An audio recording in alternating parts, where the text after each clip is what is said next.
I'm here with Andy of Black Veil Brides to talk about the upcoming new EP, Bleeders, the tour, and the man, the legend himself. How's things going? Doing good. In a hotel right now. We're in rehearsals.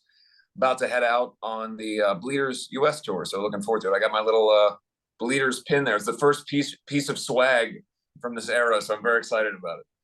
And you have it in a very predominant spot, easy to see. Got to, man. You know, if I learned one thing from Gene Simmons, it's you gotta put it out there, right? If there's one thing that he has taught all of us, definitely that is it. So let's talk a little bit about before we even talk about the tour, but let's talk about this Sweeney Todd inspiration that it's a huge part of this Bleeders EP, this Bleeders song, but also a huge part of you and the band and how everything got started. Have you ever thought that maybe perhaps Sweeney Todd has inspired you, but the way you have handled um, those monsters around you, you've become perhaps a little bit more of a Dexter? Yeah, there you go. That's well. I like both. I'm a Dexter fan too, so I don't mind that. Yeah, the thing about Sweeney Todd that inspired me the most as a kid was I had I had all this frustration of being, you know, sort of this. I didn't really fit in anywhere. I loved horror movies and comic books and all that stuff, and that wasn't yet the industry that it is now. To say that you liked comic books in the mid 90s wasn't nearly what it is now, or every movie is a comic book movie. But the bands I liked, people around me didn't know. And then on the other hand, I played sports my whole life, so I was around the sort of jock culture, and I didn't fit in with them. I just always felt kind of alone, and I always felt kind of discounted, or like I wasn't a part of any group. So the idea of the like I'll show you attitude, for me it wasn't about homicide, but it was about sort of achieving my dreams and being able to do the stuff I said I was going to do. And I really carried that as a kid. And the anger of Sweeney Todd, when he in the Epiphany song, where he talks about how the world is this big black pit. Well, that's exactly how every sort of angsty teenager feels about life, right? Like you feel like everything is crap, and you don't understand how people are the way they are, and blah blah blah. So it definitely inspired me. But then as I got older, it's become more about how do you take those feelings of revenge and frustration and turn them into usable positives towards who you are, as opposed to just carrying around baggage all the time. With all the different incarnations of Sweeney Todd that have been done over the years, is there room for one that features Andy as Sweeney Todd? We'll see. I hope so. I think when this music video comes out, people are going to be, you'll get to see what I would do with that character. Oh, that's interesting. Now you're piquing everybody's interest with that little tidbit. Uh, Creating this song, was it challenging at times? Was it difficult to go from the idea, the concept, to then the execution and the final product? It was one of those things where this song started out as a whole different thing. There was a different working title. I had actually tracked entirely different vocals to a demo version of this song. And then it literally just sort of hit me one day. I was out for a walk around my neighborhood back home, and I started thinking about the show and the influence that the show has had on me. And I thought, well, that is where I should take this song lyrically. And then we did a tour, and then towards the end of the tour, I called Eric Ron, our producer, and I said, look, I think that we need to take this in a whole different direction. And so he and I got together, and I recut all my vocals. We changed the tone. I wrote all different lyrics for the song, and then that got everybody excited about the tone change. And now Jake started adding more and more kind of heavy elements to it, and more of the kind of string sections and all that stuff. So it was one of those things where it's a very complicated way of getting to a place, but once we were going, everything went real fast. Will there be any bleed through from this song, from this EP, to what perhaps the next full length record of Black Veil Brides will sound like, feel like? Yeah, I mean, Bleeders will appear on the full length record. This is just sort of a opening appetizer, I guess you could call it, for what we're working on now. Tonally, these specific elements are for, you know, this Sweeney Todd themed part. That's not, the record is not going to be in its totality Sweeney Todd themed, but sonically, this is definitely the direction that the record is heading in. I wasn't surprised with obviously my friends part of this EP. That made total sense to me. Sunday Bloody Sunday, that one kind of caught me a little bit off guard. Why that cover? I've loved that song for, you know, there's just those songs that you hear when you're a kid that just resonate with you for one reason or another reason. I remember I went to the Rock and Roll Hall of Fame with my mom and my aunt when I was about 8 years old in Cleveland, Ohio, and they had it was some anniversary of the Rattle and Hum movie, and they had a whole exhibit there, and I got a T-shirt and I got like a greatest hits record, and I didn't really know much about U2, but my aunt was a big U2 fan, so that's why we went, and I just fell in love with especially that era of the band. And you know, for us, the song is obviously a very politically charged song.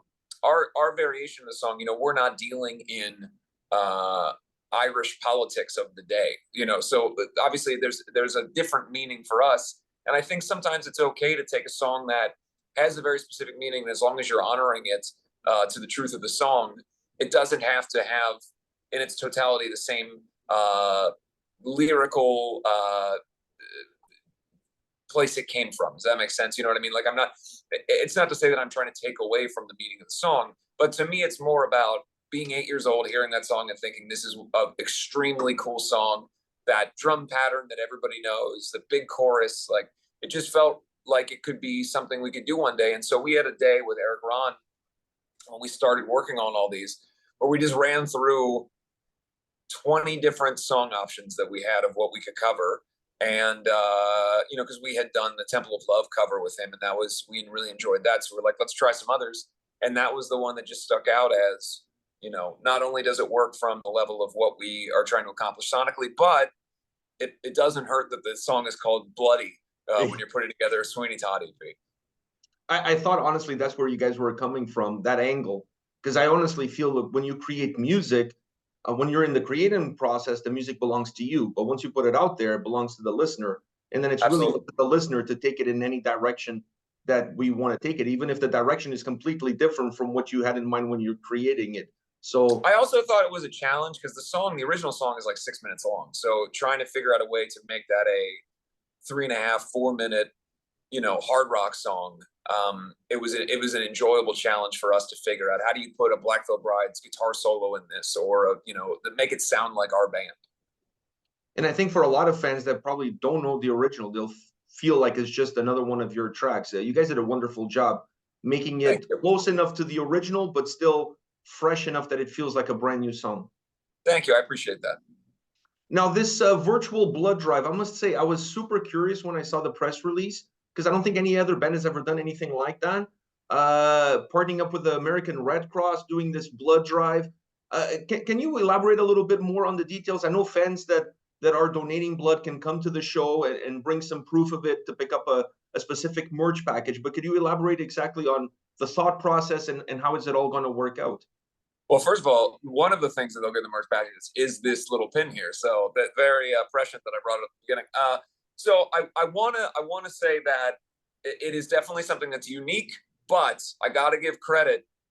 We took this idea from something that Wasp did in like 1984 at the Whiskey. They did a blood drive, and Wasp has always been a band that I loved, and it was something that, you know, for them at the time, it was obviously very much relating to the very, you know, Blackie was eating raw meat on stage and the blood and everything, so it fit in with that. So then we thought, well, we're doing this Sweeney Todd thing, and if we're going to do something that is more horror oriented, why not add something that's more altruistic in the way that, you know, our band our message has tended to be more of a positive message than a brutally murder people message. So it's a way of sort of taking the you know, kind of tongue-in-cheek blood element of it, and then adding something that is truly vital and something that's needed. So I hope that people sign up.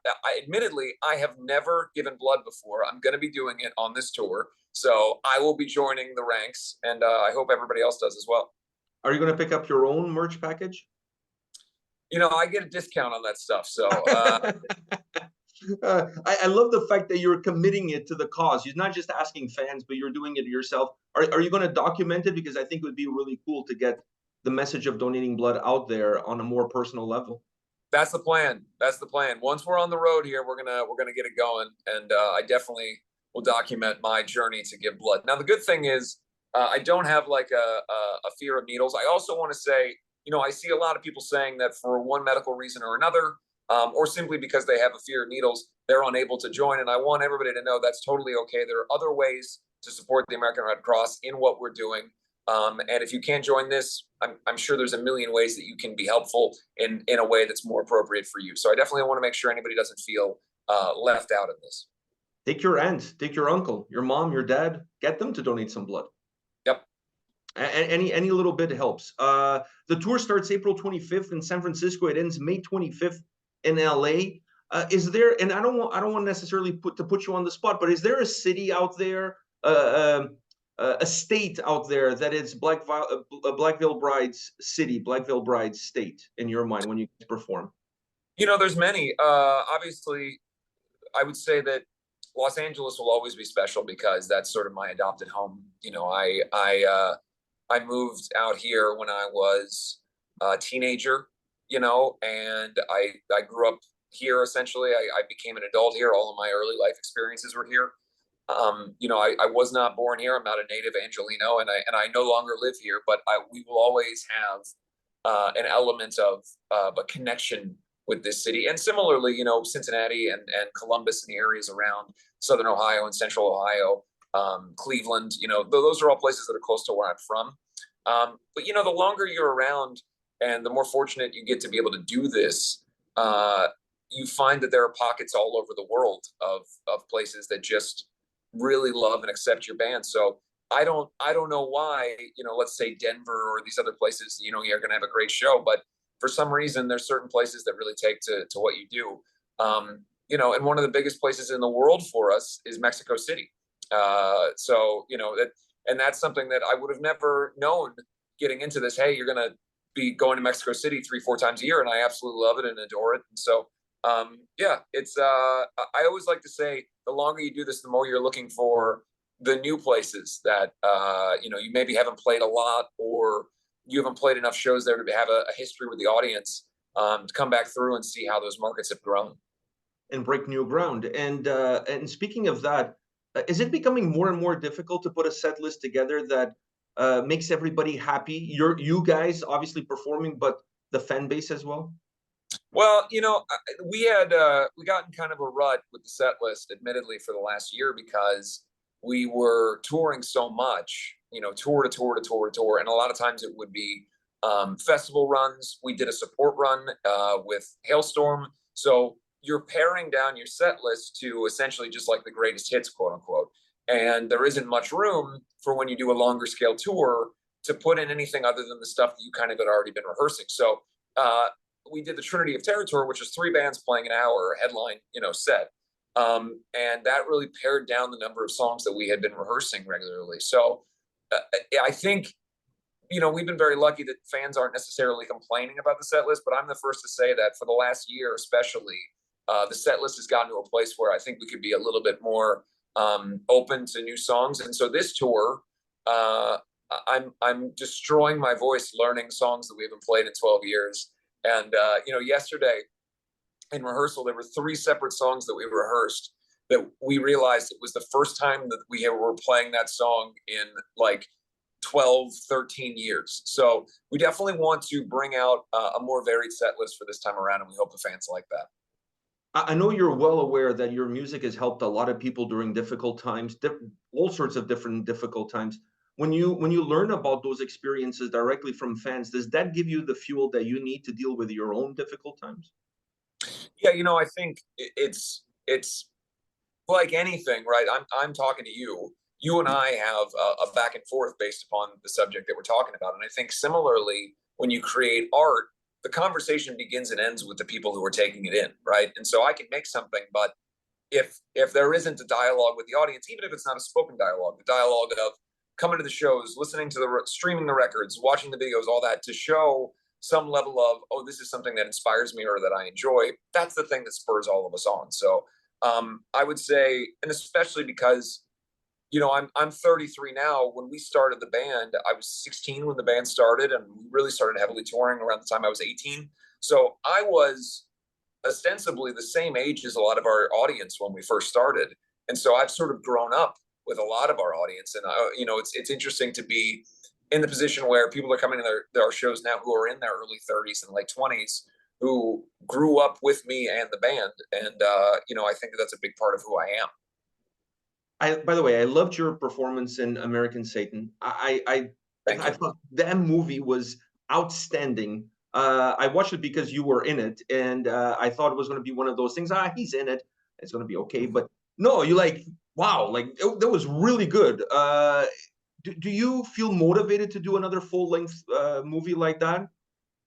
Well, you know, as far as the American Satan Paradise City world, I don't know what the future is for that, but I can say that we, you know, myself and my team are actively developing something right now that's a more horror-oriented project that I'm really excited about, and we're in the early stages. But yeah, I'm always on the lookout to do more in that world. But what I would really love to do is what we're doing now, which is to be a part of the, you know, because I love American Satan and Paradise City, but Ash Alvinson created all of that, and I wasn't involved in the creative at all. And one of my biggest dreams is to be involved in the creative process of the creation of something like that and develop my own IP and that kind of thing. So we're doing that now, and you know, the way that this industry works, you never know if something's gonna go or not, but we're actively trying to make something go right now. Being involved in the process, is that because you want to be part of the creative all the way through and see your vision all the way through, or is it because you just want to have a little bit more control of what's happening around you? You know, it's more about the art of it, honestly. You know, we've done all these concept records, and I've created all these characters and costumes and stuff, and I've always really enjoyed that. And I've always thought, wouldn't it be amazing to move this on to an even larger scale? You know, we did the Legion of the Black movie years ago. You know, we did the multi-part Phantom Tomorrow music video series. I've always liked that, and I would love to have an opportunity to do that on a cinematic level. And so it's, yeah, it's just about the love of the art, and getting a chance to do something like that would be incredible. Now, if somebody else was doing a biopic on Black Veil Brides, who would you want to play you? Oh boy. So I think I'm significantly older and I look entirely different, but I'll just say this as kind of a joke, because somebody asked me on the plane the other day if I was this person. Do you know that actor, Timothy Chalamet? Yes. So I don't think you look alike, though. no, but someone asked me on a plane the other day, they go, "Are you that Timothy Chalamet guy?" And I said, yes, of course, because it was too funny to not say yes. And so just based on that alone, I think it would have to be that guy. Did you do an autograph? Did the person ask you for an autograph or a picture? No, they were like, "Oh," and then they walked away. So I guess they're not that impressed with Timothy Chalamet. Yeah, I was just gonna say maybe they're not huge fans. I don't know. Yeah. It's just a weird thing for somebody to bring it up to your attention. I was watching the mini documentary that you guys were doing, and I thought that was an interesting line that you said that there's still around 15 people that you hate. And Sure. that got me, I thought that was really, really interesting. And that got me thinking, how much of those are OGs, and how much has that list grown or contracted through time? I would say that the list has remained the same for at least the last 8 or 9 years, if not more. But I've been very fortunate that the older I've gotten, I've had a chance to really detach myself from people that in my opinion, for my life, were unhealthy to be around. And this is not damning them. You know, the reality is everybody sees the world through their own prism and their own experiences. But for me, there were people in my life that I didn't think were particularly beneficial for me. And as I've gotten older, you start to realize that you don't have to be around people that you don't enjoy being around. And I've been able to kind of really narrow the people that I spend my life with and the people I spend my life around to people that I find to be the people that I know and trust and love. So the list has not grown much because these days, I'm more around my wife and cats than I'm around anybody else, to tell you the truth. So and those that's my favorite person in the world and my favorite animals. So you can't go wrong there. I think you're making great life choices. That's all. I made a lot of bad ones when I was younger, and so I've been very fortunate that I'm still here to make new adjusted life choices that are much healthier than the drunken mess rock star guy of my early 20s. Watching that little documentary, it's like 11 minutes or so. I felt like in 11 minutes I learned more about you than than with perhaps like a 1 hour interview. You really opened up about a lot of different topics, almost removing the curtain and seeing not just Andy the singer, but seeing Andy the person. Is it your own personal growth now that allows you to do that without any feelings of wondering if this is going to be good for me or not? I think you just start to not care about the perception as much. The truth of the matter is, I feel like it's a disservice to our audience for me to not say, I was not uh, the most wonderful, ethical, greatest guy when I was really young, and B, a lot of that comes down to the fact that I was too young to be in the environment I was in. And because of my own mental health issues, I was using alcohol and drugs to be able to get through that. And I made a lot of bad decisions because of that. And I want to be able to be an example for people of any age that you don't have to be defined by that. But I don't need to pretend that everything was always through rose-colored glasses. And I don't want to do a disservice to my audience by not being open, because people have given me this opportunity. The reality is, I don't really share on social media. I'm not posting like what I ate for breakfast or, all that kind of stuff. But given the opportunity to speak in a platform like that documentary or to you, I enjoy being able to tell people that I am not some sort of deity. I don't have any kind of special, unique skill that somebody else couldn't do. And most importantly, I am not some sort of elevated, moral high ground sort of like, thought leader. I'm just a guy in a band who gets stuff wrong all the time, and I try to get stuff right more than I get stuff wrong. But I'm as flawed as anybody else, and I think that that's an important position to make sure is out there, because I think sometimes people get so invested in their own hype that they start to believe that they are somehow some sort of as I said, deity. And the truth of the matter is, any of us who are in bands are just people who got a little bit luckier than somebody else and were willing to work a little bit harder than somebody else. Another thing that you mentioned on that documentary that touched home with me outside of those 15 people that you hate was the fact that you mentioned about being sober. I never believed that I had a drinking problem, and in December of last year, my son said that I had a drinking problem, and I believe that I should listen to my son because him and my wife obviously have my best interest at heart. And having him telling me that I had a drinking problem pushed me to quit drinking. So I haven't had any alcohol since December of last year. I always hear people who've quit drinking saying that they feel great. This is the best that I've ever felt, and I got to tell you, it's been pretty shitty these last 4 months going through this. So, do you have any words for not just for me, but people like me who are going through this struggle, the struggle that you've gone through, that you're still going through? Because it's never something that you can say that you're completely over the hump.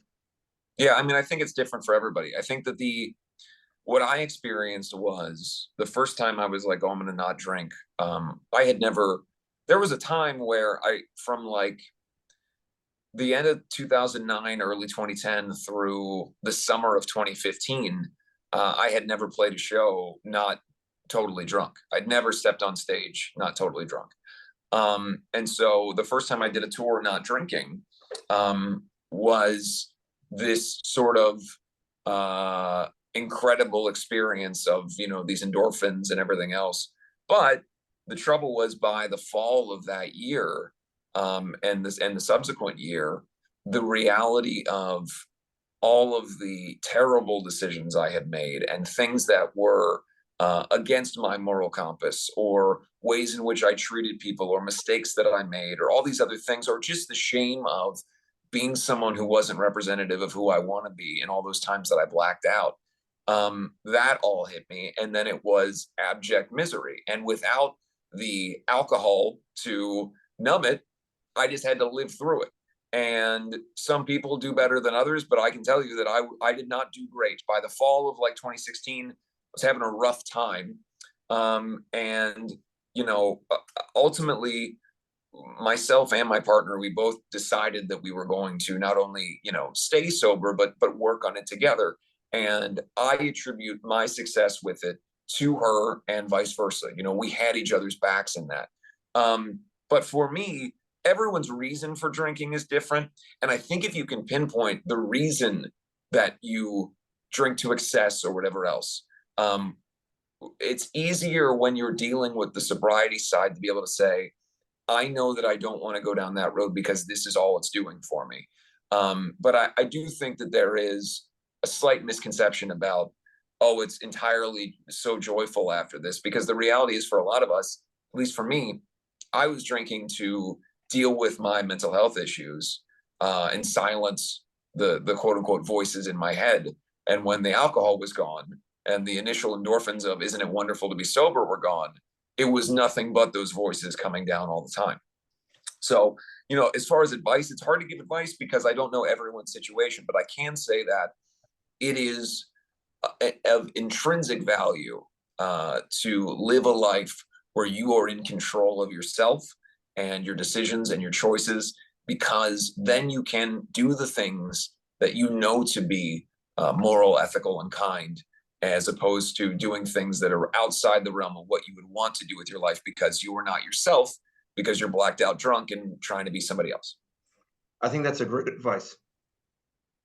And I know that it's hard to give an advice, but I think that's a great advice. I think it helps me. I don't, at least now I can look at the reasons why. I never really thought from the angle that you're saying. I never actually really thought about it. So this makes me ponder and look at it from a different perspective, which is always good.